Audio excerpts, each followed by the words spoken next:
Numbers told the story. They always do. It's one of those idiots who believe in analytics. This is a numbers game with Gill Alexander on VSiN. Good Friday morning. Tune is a numbers game at VSiN, the sports betting network, VSiN.com, Game Plus, iHeartRadio, YouTube TV. However you're taking us in, we appreciate it. It's Gill Alexander. It is Kelley Bydlon. We'll be all over the place today. Paul Carr on the Premier League, Peter Fornital on the Preakness, Stormy Bonatoni on UFL, Matt Grissom, College World Series, and, of course, Steve Fezzik with all of his football thoughts. All of that today, but not your standard garden variety morning here, Kelley. Oh, my gosh, no. As for those of you who have been trapped under a heavy object, I'm sure most know about this, but for those who don't, golf's world number one, Scottie Scheffler, prior to the second round of the PGA Championship at Valhalla Golf Club in Louisville, detained by police this morning.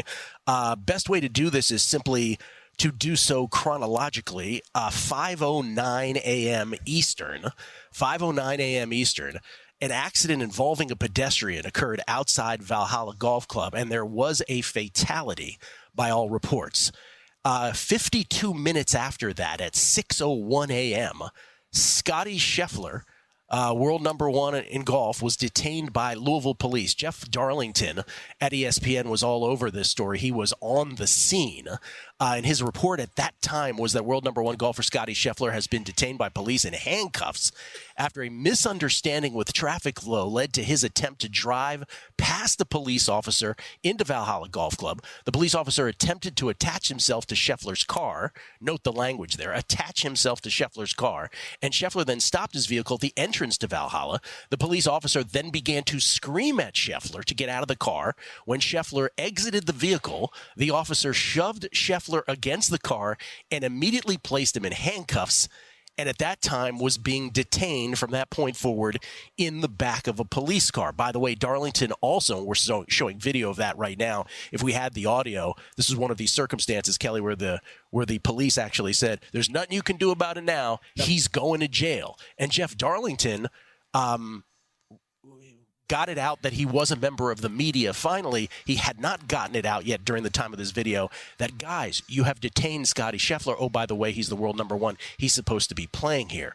By the way, there's a mug shot of Scottie Scheffler. We can show that as well. This is from the Louisville Metropolitan Department of Corrections. So, again, 5:09 a.m., there's the accident involving the pedestrian. 6:01 a.m., Scheffler's detained. At 7:28 a.m. Eastern, so a little more than an hour after he was detained, he was booked by the Louisville Metropolitan Department of Corrections. You saw the mugshot with 4 charges. Second-degree assault of a police officer, that is a felony. Third-degree criminal mischief, reckless driving, and the fourth one, disregarding traffic signals from an officer directing traffic. And at this point, we didn't really know if Scottie Scheffler was going to play golf today, if he was going to be released or what have you.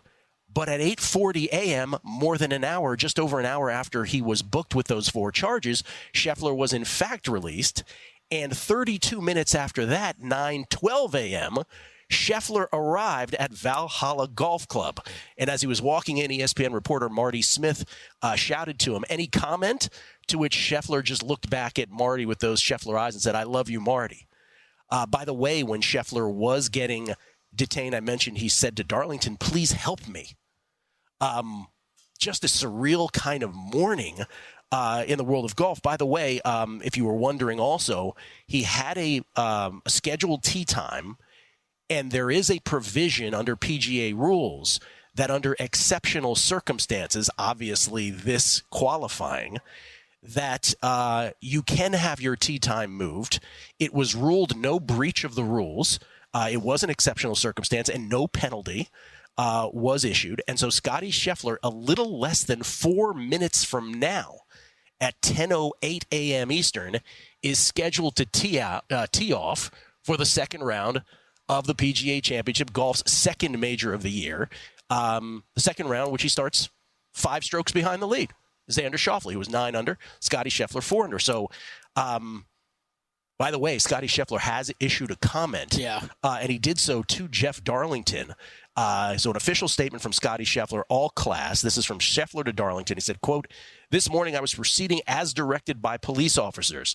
It was a very chaotic situation, understandably so considering the tragic accident that had occurred earlier.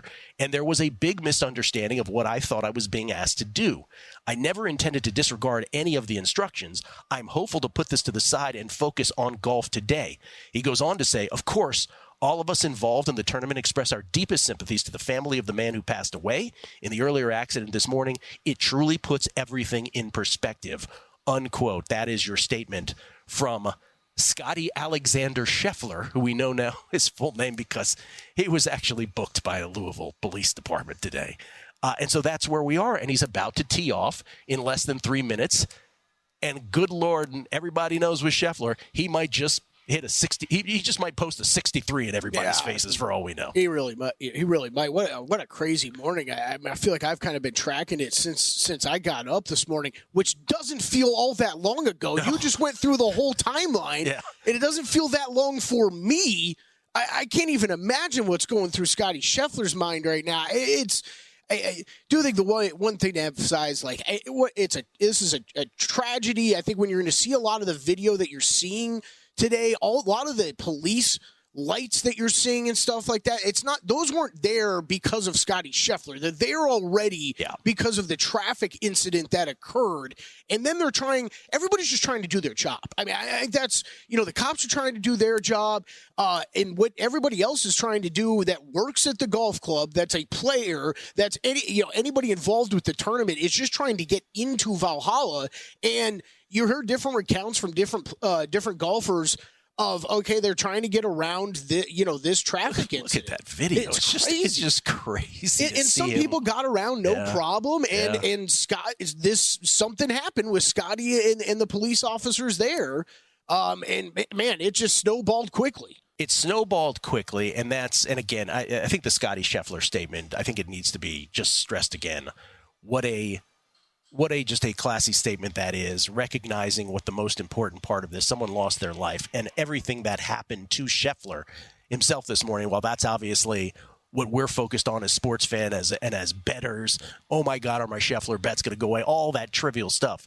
Scheffler goes right to the point and says, look, somebody died here. Yeah. And that's the most important thing.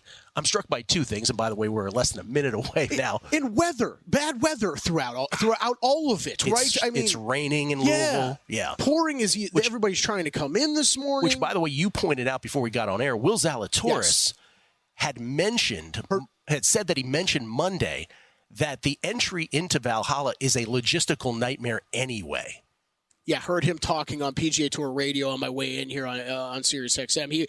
He was telling the guys, it was brief. I think they caught him right as he was at the range, just for a couple quick comments. He said one of the first things he did when he got there this week was text his parents that, oh man, is this a logistical nightmare getting into the place? And we often wonder, when there's major sporting events, doesn't matter if it's a golf major, but NFL draft or something huge in a city that's maybe not quite prepared for events like that. I don't want to say Louisville necessarily is, but I don't really know the part of the city that Valhalla's in and what it's like around there. We've talked about Augusta before, kind of in the same vein of just, it's a little crazy where it's at, where it's located, where the golf course is located within the city and everything. So just a wild morning. A couple things strike me. One is I obviously bet tennis much more heavily than I do golf, and I immediately, my brain went to, imagine if this is the number one men's tennis player in the world, Novak Djokovic, heading into, I'm trying to think of what the equivalent slam is. Not, in tennis they're all in the same place, but like in Paris getting detained because they try to go around traffic. It's just so ridiculous to think about. Of course it wouldn't happen because it's Novak Djokovic. By the way, it wouldn't happen if it was Tiger Woods, but Scottie Scheffler is anonymous enough that it could still happen to him. By the way, he's driving himself. Yep. It should be pointed out. By the way, if it was Zia Nejad, I would go in with a cape and a mask and carry her out myself to safety. But so that was an interesting thing, that the anonymity of Scheffler still was a part of this. Yeah. I mean, Jeff Darlington. Everybody can say in the right place, right time if you want to, from a reporter perspective. Jeff Darlington killed it this morning. He was Jeff great. Darlington, who is a big-time NFL reporter and has only really recently started doing some of the golf. absolutely amazing work this morning. He's having to yell at the cops like, it's Scottie Scheffler. What are you doing? Well, it's not only it wasn't that he was yelling at the cops. It is, and this gets to my second point, which is things that you said it.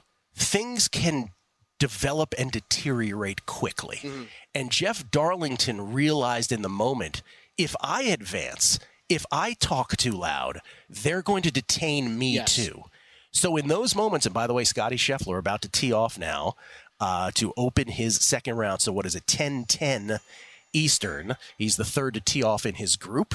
We'll do it here. We'll do it here live for you. Scheffler addressing the golf ball. After all of that this morning, he's right down the pipe. A little to the right of the fairway. Let's see if he gets on the dance floor. He is just in the fringe on the right side. So not quite enough to go into the gallery. So playable from that side. In the inclement weather in Louisville, Kentucky. Again, he starts the round 5 strokes behind Xander Schauffele. Michael Kim, professional golfer, also had this to tweet this morning. I will never drive around other cars in traffic driving into a golf tournament ever again, something I've done countless number of times. But I was pointing out the thing about Darlington. Once I was in college, and my dad called me, and I'll never forget it because guess where I was today? And I was like, where? And he said, the Slammer. And I'll never forget it because he used the word slammer. I didn't even know my dad used the word slammer. But he didn't, my dad's stop signs were suggestions to him. He didn't stop at a stop sign. He didn't even have his license because it was right in the neighborhood, so he didn't bother doing that. But the officer told him, don't do anything. But my dad was getting cold because it was a winter day in D.C. He tries to turn on the heat in the car. The officer runs, pulls him out of the car. My dad spread eagle, cuffed. They put him in D.C. jail. And I remember his comment. He goes, you'd be shocked how quickly it felt like I was in a third world nation with no rights. And that's kind of how it felt this morning. Coming back.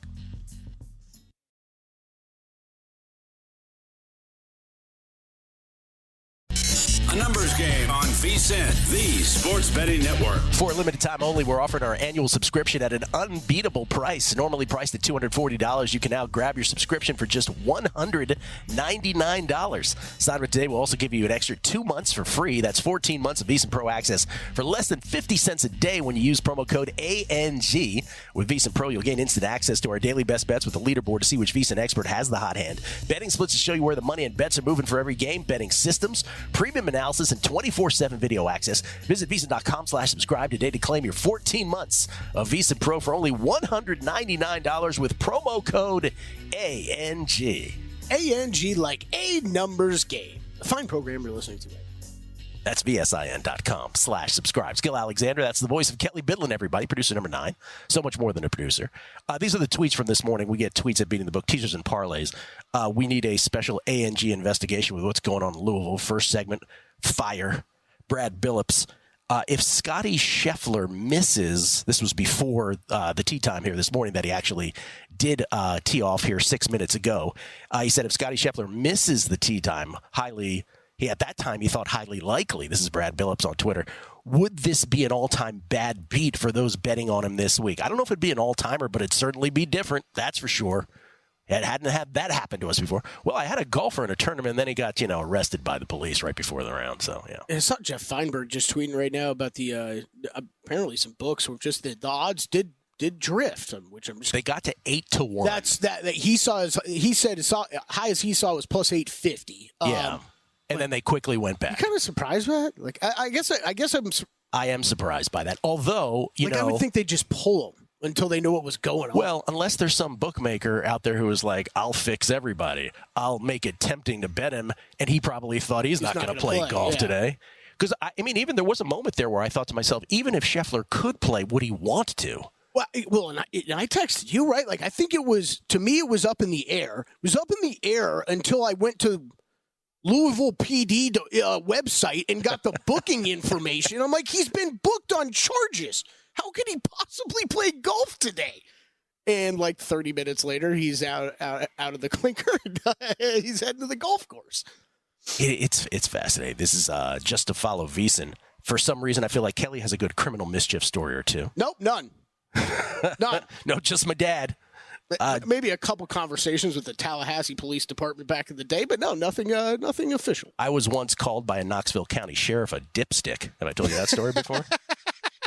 Hey, dipstick, you want to shut up? That's exactly the quote, by the way. I think I need to hear that story. I was a teenager. Jeff Holdorf, the owner of Valhalla Country Club, Jimmy Kirchdorfer, went to the jail, picked up Scheffler, and drove him to the golf course. Oh, yeah, the mayor was involved. This was, it was a whole big thing. Rule 5.34 will not come into play. That's the exceptional circumstances rule. Thank you, Jeff, for that. Kevin Ryan, Gill, as crazy as this Scheffler incident is, I can't help but think the whole thing is spurred on by the officer being aware of the kind of money Scottie makes. Just a case of, I'll show you power and jealousy makes me want him to win even more. You never know. You absolutely never know. I kind of know, though, right? Because after he got put in cuffs, he went up to Jeff Darlington and asked him who he just arrested. What the name was of the person he put in cuffs. But what Kevin Ryan's suggesting is that he knew who he was and was jealous of his money. Yeah, no, there was no indication that they know. The other part of the story that was interesting, and again, to be fair, we don't have a police officer cam or anything like that. The term, did you notice how earlier they used the term dragged? Well, and then later we don't hear that term. So initially they said that Scheffler, quote, dragged an officer for 10 yards or whatever it was, or 10 seconds. I read it initially, the word dragged, as I was like, is that some law enforcement term that he was just made to pursue him for 10 seconds? Well, but then they indicated that it was actually being used literally, that somehow someone said a minor injury. Remember that report came up as well? So anyway, we told you the 4 things he was charged with. In the wording that I had heard Darlington use on the air, I'm just trying to see if this is in his tweet or not, was that he was attached. And I was like, what the hell does that mean? The word attached was used. The word dragged was used. There was a bunch of really weird words that were in there. Yeah, I'm like, why? Like what? The cop bungee corded himself to the car? That's Scheffler's fault that you attached yourself to his vehicle? I don't. That part of it, that's as much as I feel like we actually do know now, Gill. Yeah. That whole part of it, I'm not even going to try to guess on. Yes, because that is. There was language, and then there was that language disappeared. Yeah. We will get to all of our sports bets and all these different sports here momentarily. Buddhist Man, the plan was to wake up at 5:45 a.m. to put some pre-tee-off bets in for markets that weren't yet available when I went to bed at 1:45 a.m. and then go back to sleep. Want to guess how that went? Ian McDonald, the arresting officer leading Scheffler's police escort back to Valhalla to make his tee time, would be the ultimate irony. Apparently, it was a police escort, but I don't believe it was the same officer. CRG Futures. Sources have told. Everybody's making the same joke here. Sources have told me the arresting officer has Xander at 20-1 to win the PGA. That's from sources. A lot of Xander jokes. And I had a Hootie joke, as you might imagine, prepared, but someone died. So. That is. Someone died in a traffic accident. From Michael Eves, Scottie Scheffler police report I've got in front of me right now. The arresting officer, Brian Gill, says that Scheffler disobeyed his orders and then dragged him to the ground with his car. Dragged the cop to the ground with his car, causing injuries to the officer and his clothing. How did the officer get attached? I don't know. Yeah. Scheffler disobeyed his orders. I was just going to tell you again the story with my dad, not to belabor it, but how quickly your life can go from, I'm just going to go out and get this, to I'm in jail. Your mother had to bail me out because the officer was mad that I turned on the heat. So, last few here. Charles in Connecticut. I'm not being original saying this, but my first thought this morning was, as you said, wait, the event doesn't arrange drivers for all the golfers? I'm sure that's one thing that changes after all this. Rick Ollier. Indy police have the chance to do the funniest thing with Brunson tonight. People got jokes. We'll read more tweets later on. It is tennis's second major. But you got one more? I'm just real quick from the betting perspective of this. I think you and I texted. We texted so many times this morning. I don't remember. I'm like, I bet him yesterday. I bet him after round one. I added to him because I bet him during the round yesterday. While we were on air, I bet him at 5-1 when Schauffele went crazy. Yep. And it drifted a little bit. And then, last night after the first round, I'm like, well, I'll add some more. Last night, and I wrote it up. It's on VSiN.com. I know there's first-round takeaways from myself, Matt Humans, Matt Brown on there, I believe, as well. I thought at 4.5-1 where it was at on the leaderboard was still a pretty good bet last night. I added it. Clearly could have gotten better this morning, I guess. But I don't – for anybody looking to bet, and I know there's in-game betting options, just on Scheffler today, Gill, I don't want to. I really wish I didn't make the bet. Actually, now I mean, where that guy's head's at right now, I can only imagine. I don't know. We can compartmentalize, though, Okay, right? all right. Kelly, you and I compartmentalize 2 hours every day with beepers and Sigma Derby and smoke and whatever that is on the ground next to me. Job than I am at mine, that's for sure. Michael Burns didn't realize young Gill comes from a criminal background. Grew up on the rough streets. Yeah, Peace Street in Georgetown wasn't exactly rough where my dad got thrown in. Then Anthony Sweetie, love the story of your dad using stop signs as just suggestions. My dad, now 96, would roll through stop signs, and when I commented, would just say, "I'll stop twice tomorrow." Classic. Yeah, my dad, he was like, "It's a suggestion." Oh man, I had my grandmother was she was big into her bird feeders. She would build bird feeders, okay? But the chipmunks would eat away at her bird feeders. So, oh boy, if you were in the car with her and she saw a chipmunk cross the road, you had to watch out. She was swerving to go get that chipmunk. It was scary as hell. By the way, after the break, Paul Carr is going to join us. He's going to give his Premier League picks. But Paul Carr used to work at ESPN, and I'm curious his perspective when these kinds, obviously not getting detained by Louisville police, but when these kinds of out-of-the-blue, unforeseen breaking news things happen, how you handled that at a network like ESPN. They did a wonderful job with it this morning. By the way, birdie for Scheffler after that tee shot. Birdie. Birdie's the first hole. Let's go, Scottie Scheffler. It's for you, Louisville police. Wow. He should say that after every birdie. He should be like, there you go, Louisville Police Correctional Department or whatever you are. But again, he had a classy statement, so he would never say something like that. Look at this police report, and I keep going back to, are we still faxing in our letters of intent for high school football? Because that's what police reports look like, too, where it looks like it was typed up on a typewriter 50 years ago and faxed 4 times before I'm actually reading. It looks like Internet 1997 MS-DOS. Yeah, something like that. I did add a tennis bet for next week. It is tennis's second major of the season on clay at Roland Garros. By the way, this tournament in Italy has stopped me in my tracks. I was having the greatest year. Well, great hard court season. Clay was okay until this tournament. I can't imagine this tournament in Italy. Before the French Open, I did add because I have Iga to win on the women's side. Then I had Iga Carlitos, Iga Djokovic. I did add Iga Casper Ruud at 20-1, just to add to that. So it's all anchored around Iga Swiatek, who is trying to win her 4th Roland Garros French Open title and her 5th major overall, and she is a young Rafa basically on that clay. Those all look right to you? Those all look right to me. Good work, Brian Pineda, and all the crew this morning when I was frantically calling, texting, sending in tweets, all that stuff. When we went through that timeline, we can't believe we've been awake for this whole thing. It's amazing. I need a drink. All right, Paul Carr on the other side. The cavalcade of picks begins. Premier League, and it'll give us ESPN's perspective behind the scenes on something like this. That's next. A numbers game on VSiN, the sports betting network.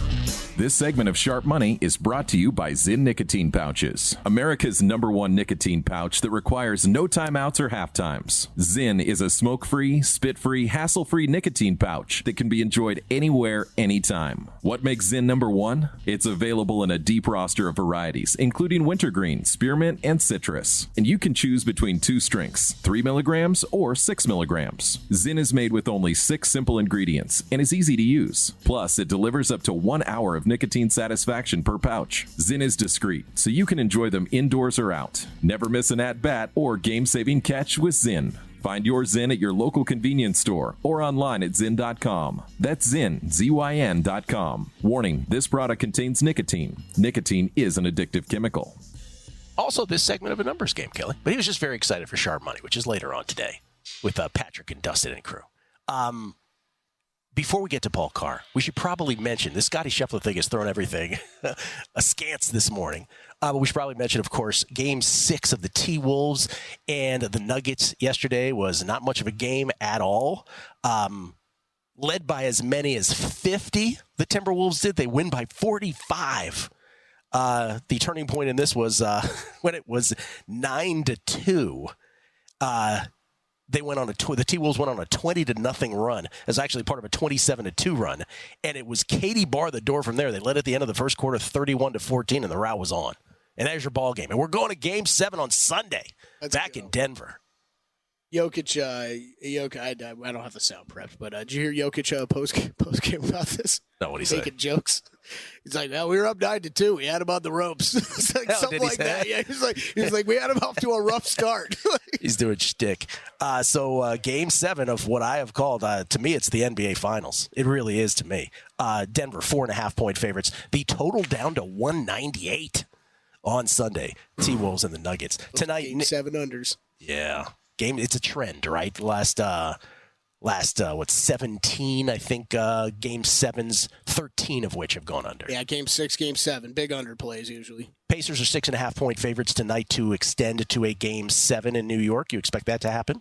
I think Knicks win tonight. I'll say that. Oh, really? I think Knicks win tonight. I'm not on the side. Be rooting home that little small series bet I do have still on them. I'm on the under in this game tonight, though. I did bet at 217.5, 215.5. I'd probably still play under. And you're rooting for your Mavericks tomorrow? Yes. Okay. Let's talk some soccer. Let's also get an ESPN perspective on a breaking news story like the one that happened this morning with Scottie Scheffler from our man Paul Carr. Comes to us from Topeka, Kansas, courtesy of the Progressive Guest Line. Of course, the host of the Expected Value podcast, part of True Media Networks. Paulie, how you doing? I'm good. These are the days I kind of wish I was back working on SportsCenter and kind of glad I'm not. So walk us through a little nuts and bolts of that, because I'm curious how this goes. Yes. I mean, there's two types of chaotic days on SportsCenter, broadly.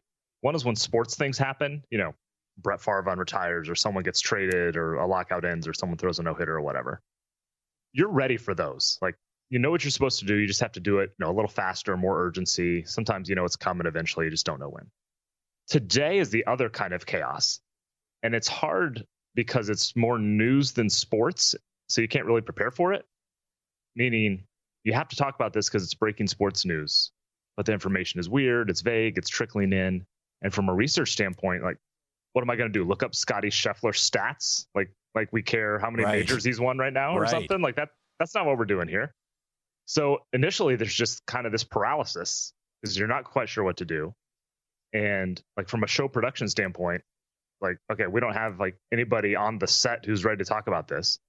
And then everything just kind of kicks in. You're like, okay, well, who do we have? And in this case, Jeff Darlington was in the great spot. Or from a research standpoint, it's what's the rule on, not starting on time? And you dig out rule 5.0.3 or whatever it was that they dug out. And so eventually it kicks in, but there's just this moment of, wait, this isn't in my handbook. This isn't a thing I prepped for or anything. Yeah. And then it's all just a huge adrenaline rush for the rest of the day because these are the days that you kind of remember on those shows. What was the most memorable from your time at ESPN? I'm going to guess Tiger Thanksgiving caper. That was the nuttiest, like, news-ish story because it was the day after Thanksgiving. So there's far fewer people in the newsroom and the research room. And if you remember, like, information came in so slowly and falsely. Yes. Like there was a rumor he was in critical condition, and we're talking about making our Tiger Woods obit packet. Oh my God. Like and there's obviously, we don't care about where he is on majors list and whatever, but it was just information was so hard to come by and you weren't sure what kind of relevance it had to anything. And yeah, that was the weirdest day because of all those things. Well, we'll get to the soccer here, but Kelley and I were talking off air about this. We were both very impressed with Jeff Darlington this morning because he did find himself in a situation where if he took one or two more steps or raised his voice, one more octave, if not even an octave, that he might have gotten detained himself. And when he first appeared on the desk, he was disheveled, and it literally like we were like, it felt like this was his war correspondent day. Yeah. Which is not something he's used to.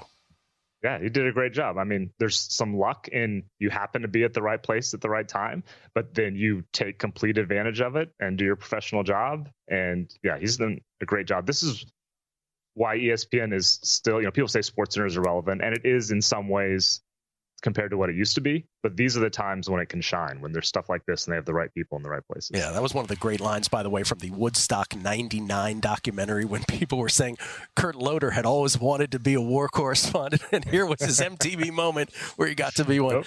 All right, Premier League, this is it. This is the end. What do you got? What are all the motivations today? I mean, it's fairly simple. The title's the only big thing at stake. Man City has a 2-point lead on Arsenal, so if City wins, they win the title. If Arsenal does not win, City wins the title. So maybe put it another way, the only way Arsenal wins is they have to win and City has to lose or draw. Both teams are at home against far inferior opponents, so you don't really anticipate anything weird happening, but you never know. We've seen it before. Okay, and are there for European tournaments, for relegation, are there any motivations there? Yeah. Relegation's done. Down the table, there's some things about getting into Europe, UEFA Conference League, which is like the CBI of European soccer. Not too worried about those. It's not a giant motivation for most of the bigger teams that are in the mix there. So really, you're just looking at the title, and beyond that, things just might get weird because it's the last day and everyone plays at once. All right, so all of these are on Sunday, correct? Everything's at Sunday. Everything's simultaneous. I think it's 10 a.m. Eastern. Yeah, they're all at the same time, all concurrent. All right, what you got starting with Arsenal? All right, so here's the one that matters of sorts. I have Arsenal win to nil at -105. Some places, again, have that prop out there. Some you parlay a win with both teams to score no, but should be just shy of even money. This is pretty simple. Arsenal has the most shutout wins in the league this season by a lot. Everton can't score. They have 39 goals in 37 games. This is what Arsenal does. This is what they need to do. So this feels like a 3-0 type of game for Arsenal. Win to nil at just shy of even money. All right, that's the one that matters. Arsenal win to nil, -105 versus Everton. And you still took some shots at 3 other games. Took some shots. Again, things get weird here, so if you want to tread lightly, I do not blame you. Last day is always a little higher scoring than most match days on the whole historically. So always looking for an over here. The one I landed on is Luton Town and Fulham over 3.5, +120. I think it's drifting down a little bit. I guess Luton technically is not relegated, but they have to win and make up 12 in goal difference on Nottingham Forest, which would have to lose. So I think this game will just be open because Luton's got to go for it just for the heck of it. And their defense is also terrible, last in the league this season. So over 3.5 +120 here. All right. Well, it is an official Paul Carr segment because we have an over 3.5 in the case of Luton Town and Fulham. And then you got a couple outrights. Yeah, this is where it gets a little fuzzy in that we're trying to judge motivations. You're never totally sure what lineups are going to look like. But right now I like Crystal Palace to win against Aston Villa at -115. Villa clinched Champions League earlier this week. They have nothing to play for. And even before that, they were just running on fumes the last few weeks. That their game on Monday was an emotional 3-3 draw with Liverpool to clinch that Champions League spot. And Palace has been quietly kind of good lately. 1-5 of 6. They beat Liverpool. They beat Newcastle. Just Crystal Palace to win at home -115 against an Aston Villa team that I think is just kind of done for the year. And then Brighton over Man U. Yeah, a little bit similar. I'll go back to this one last time for the season. I'm taking the better team here. Manchester United is obviously the brand name, but Brighton has been better. They're 10th in expected goals. United's down at 15th and about an 11 goal difference there for the season.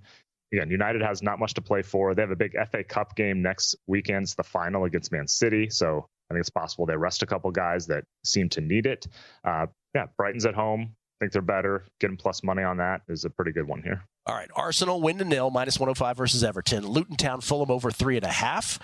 Paul got it at +120. Shop around for the prices. Crystal Palace to beat Aston Villa, and Brighton in short plus money to beat Man U. Those are your 4 plays. Hey, it's a wacky week. Paul Carr even getting wacky with 4 plays. Usually he does 3.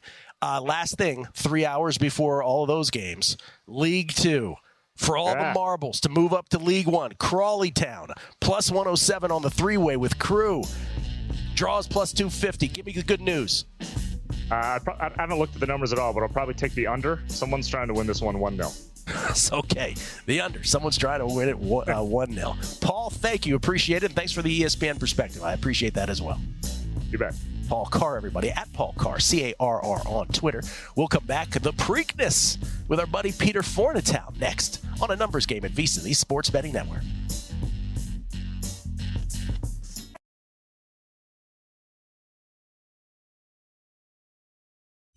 A numbers game on VSiN, the Sports Betting Network. The NBA playoffs are heating up, and so is the action at DraftKings Sportsbook, an official sports betting partner of the NBA. New customers bet $5 to get $150 in bonus bets instantly. Download the DraftKings Sportsbook app now and use code VSiN. Only on DraftKings, the crown is yours. Gill Alexander, Kelley Bydlon, live from Bar Canada at the D. Everybody's got jokes this morning, Kelley. This is from Steve Fezzik, who's going to be on the show later. He says, I just had a situation here with the El Cortez security officers as I was driving into the casino compound. Looks like they're letting me go now. I'll be good to go and arriving shortly. Everybody's got a joke. Let's see what else we got here. We get tweets. I'm going to Ron Burgundy through some tweets. How about that? This is Jason H11. Well, that was the first and hopefully last time I awake to my phone blowing up from tweets by Kelley Bydlon. Did you know Xander was the arresting officer? Oh, once again with the Xander joke. Paper Mike. I'd get myself arrested, too, if I were in a trio with Brian Harmon and had to watch him prepare for every single shot. That's the requisite Brian Harmon joke. That's right. Oh, it's some of these random golfers catch strays like that. Yep. Oh, man. Let's see. Only Patrick Cantlay could be worse. 3Jack H3131. Gill slowly dropping book chapter ideas to his autobiography. The story of a young Redskins fan who ended up in Sin City after being married and having a dad thrown in jail. He was thrown in jail. I had to call my mom to bail him out. Guess what I was today? The slammer. He said he felt like he was he was just all his rights had been taken away from him, which is how quickly these things can deteriorate. And that's kind of how it was this morning. David Dorman, who knew Kelley's grandmother was not a fan of Alvin, Simon, and Theodore. She hated those chipmunks. The RGB. Guys, ESPN had a PGA rules official confirm possibility they would use Rule 5.3a, Exception 3, which states that a committee can decide that exceptional circumstances prevented a player from starting on time, and there's no penalty or breach of rule. Yes, we covered that as well. That was what was determined. By the way, Scottie Scheffler opens with a birdie, but then a bogey on the second hole. By the way, he started on the back nine, so it was a birdie on 10 and a bogey on 11, so he's right back to 4 under, 5 strokes behind the leader, first-round leader, Xander Schauffele. Zia Nejad is always a pleasure to have on the show, not just because he gives us golf picks, not just because he's an analyst and host at the Monumental Sports Network, at Sportsline, also, of course, does a bunch of DFS, has been in the World Series of Poker main event as he cashed once in that, but he's also an attorney. And so I'm curious his perspective on this. Zia joins us courtesy of the Progressive Guest Line. How you doing, man? I'm doing very well. I mean, what a course of events this morning. Gill and Kelley, I woke up and I said this earlier on a show this morning. I felt like I was still dreaming. It was one of those moments. It's like, no, there's no way that's Scottie Scheffler and he's like being escorted into a police car. No chance. No chance. Tell us just because we're curious. So you get detained by police, the circumstances of which they will adjudicate, I suppose. And then you're sprung and you're playing in a golf tournament. How does that work? Like, will he have to deal with this after the round today? Does this go to lawyers and nothing will ever come of this? What's your hunch? Yeah, it goes to lawyers and nothing will ever come of it is my hunch. I mean, typically in this situation, and for the record, most of my trial experience is in the civil realm as opposed to the criminal realm. So I'm not going to claim necessarily expertise here, but, typically you post bond, you get booked, and we saw like the orange jumpsuit and all that, which I actually kind of can't believe it got to that, because I figured somebody would have intervened and it would have been clearly like sort of a misunderstanding or what have you, especially given Scottie Scheffler's temperament. Now, I say that not actually having seen video of what actually transpired. But with all that said, you post bond typically in something like that, and you go on your way, you hire your attorney, and they work it out with, there's going to be a prosecutor assigned to it. And my guess is whoever Scottie Scheffler has hired, I'm available, by the way, Scottie. Just kidding. I'm not licensed in Kentucky. But long and short of it is, I bet you this thing gets worked out. I bet you this is a situation where, the police department doesn't want to have this sort of on their record, just like Scottie Scheffler doesn't want to have it on his record. This type of thing happens all the time, where a good attorney is going to talk to the DA or the prosecutor and say, look, let's just bury this. This is silly. And that's probably what's going to happen. I don't think we're going to see Scottie Scheffler at a hearing of any sort. That's just my hunch. Who's this more embarrassing for? The Louisville Police Department or the PGA? Ooh, that's an interesting question. I mean, I have to say the Louisville Police Department, because I mean, listen, it's easy to throw, cast shade on the PGA given the last couple of years, what's transpired. But I'm not sure the angle on that.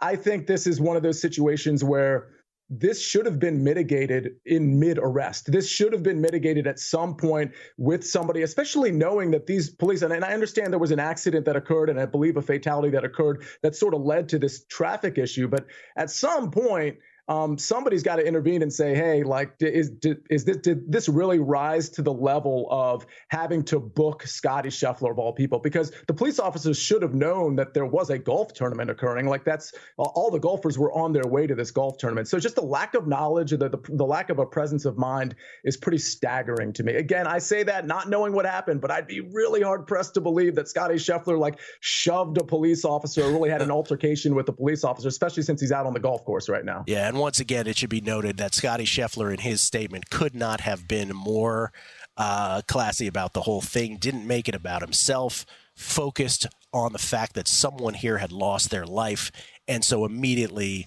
just cast all of his drama this morning to the side in doing so. So shout out to Scottie Scheffler for that, it should be stated. Again, he is on the course. From a golf perspective, Sia, what did you bet here pre-flop? Who are you rooting for?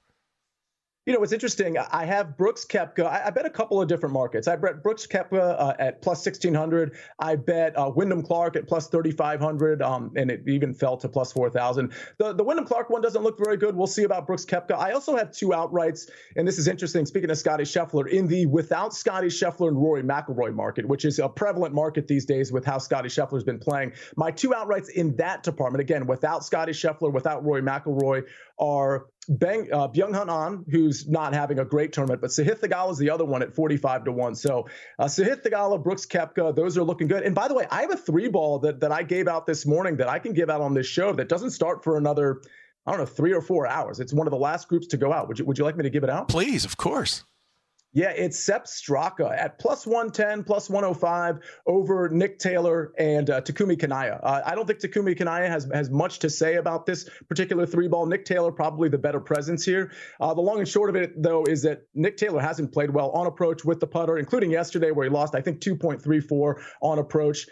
Sepp Straka, the much better player, the much better recent form. And for the record, he had a pretty good day yesterday, but he lost 2 full strokes off the tee on one singular hole. Other than that, he was pretty good pretty much everywhere, and that's how he has been over the last month or so. So I really like that number, Sepp Straka, in the even money or better scenario with Nick Taylor and Takumi Kanaya. Let's go back to Scheffler for a second because I'm fascinated by this. So What is, as bettors, we're always thinking about the ideal betting circumstance here.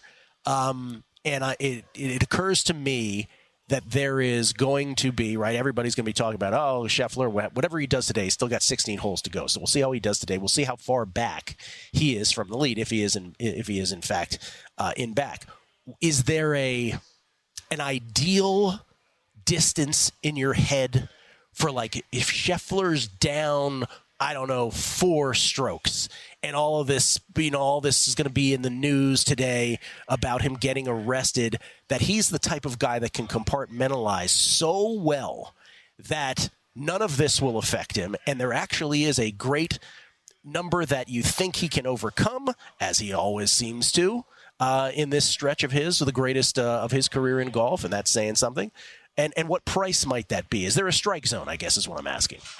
Yeah, I'll say this. The odds makers are not going to take any sort of discount or give any sort of discount on Scottie Scheffler because the odds makers know, just like we do, he's unflappable. I mean, he just had a kid. He was going to have a kid at the Masters. We were always trying to figure out, like, whether or not we could get Scottie off his routine and fade him, and it just never worked. So the odds makers aren't going to do us any favors. The problem with the catch-up mode, if he's 4 or 5 strokes back and he's at like plus 600, which I think is probably too long. I don't think the books are going to put him at that. But if he's 4 or 5 back and at plus 600, I think that's probably the strike zone I'd go for. The problem is when you're in the chase pack, even when you're Scottie Scheffler, you do have to evaluate who he's chasing. If he's just chasing Xander Schauffele, okay, I'm good with that. But if he's chasing Xander, Rory, and Brooks, and they're all like above him, now you're having maybe a slight issue in actually taking Scottie Scheffler. With that said, if he's 4 or 5 strokes back and it's anybody and it's plus 600, that's where I'm taking it. I have a funny feeling it's not going to get that long unless he has a bad day today. Yeah, unless he has a bad day. And yet, for all that, to the question of did a book,